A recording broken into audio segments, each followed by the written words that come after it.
come circle back to that here in a minute with one of my second questions. But moving to thing two, which will kind of piggyback a little bit. We're talking Neel Kashkari, president of the Minneapolis Federal Reserve. Kashkari signals even higher, possibly. You have Yeah. Well, first of all, this particular group of Fed governors is the chattiest bunch I've ever seen in office. If we go back, like when I first started in the business, you didn't hear from the Federal Reserve. They were going to change rates. You saw it in a press release, right? They just put out a piece of paper and there it is. There's the rate.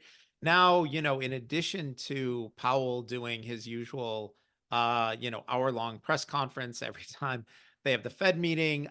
I've seen weeks where 7 or 8 Fed governors will all be speaking. And I mean, these guys, it's like watching a reality TV show. They can't resist an open microphone, right? I'm pretty sure that I could actually get inside information from the Fed if I just put a mic stand and a lectern out in front of my driveway and just wrote on there, free microphone for Federal Reserve governors. I think they'd start flying in because why wouldn't they, right? These guys, they can't resist an open microphone, and I'm not sure why they feel the need to be talking as much as they do. I'm not sure they're really lending a whole lot of value to the process, but here we are.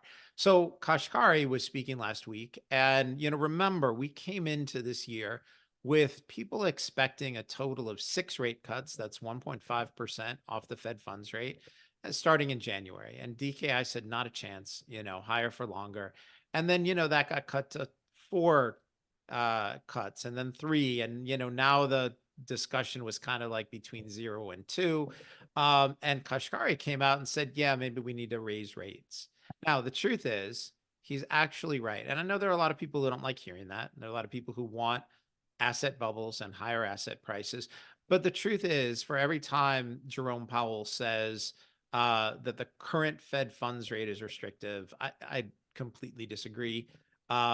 We still have inflation. We still have inflation running well above where it should be at, right around, 1.5 to 2 times, depending on which index you're looking at and whether you're looking at monthly or annual numbers.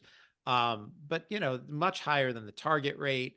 And so, and also the real rate of interest is still below 2%, which is pretty low. So I don't agree the current rate's restrictive. Kashkari may be right. But it was really interesting to see a Fed governor actually saying, maybe we need to consider hikes.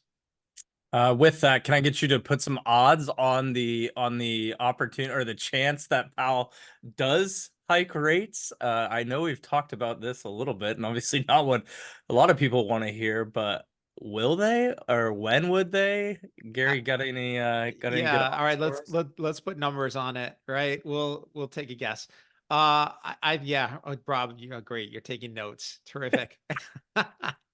All right. Let's put numbers on this. I think there's a 70% probability that we end the year right where we are now. No rate changes, maybe something in December, but I don't think they're going to do anything before the election. Yeah. There's 20% probability that they cut once or twice, a 10% probability that Kashkari ends up being right. Inflation does continue to be a problem or tick up, which could happen, especially if fuel prices go up again. More on that later. And, if that's the case, maybe they would hike once. So 70, 20, 10, that's where I am on it. All right. I like that. That sounds good. At least putting some numbers on it. Yeah. Sounds like a lot of things staying the same. Again, as you've said, the Fed not wanting to rock that boat prior to November. Gary, any other points? I know you had a few more takeaways here. Anything else to add on thing number two? Um, I think that with inflation right around 3%, it's not crazy for Kashkari to be saying maybe we do need to hike again. The other thing is, look, every time Powell steps in front of a microphone, people ask him, when are you going to cut? When are you going to cut? And that's everybody's bias. But just because that's what people want doesn't mean that's going to be the next move. The other thing is, there's a danger in projecting what's in somebody else's head. The truth is, most people don't know why they do things, let alone for us to have the ability to figure out why they're doing something. They may not know themselves.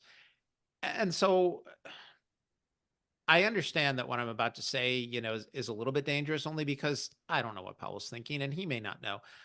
My sense is he's somebody who's very concerned with legacy. If he puts the US into a recession, but gets inflation under control, he can be okay with that. The thing that he doesn't want to do is he doesn't want to be the next Arthur Burns. We've talked about this before.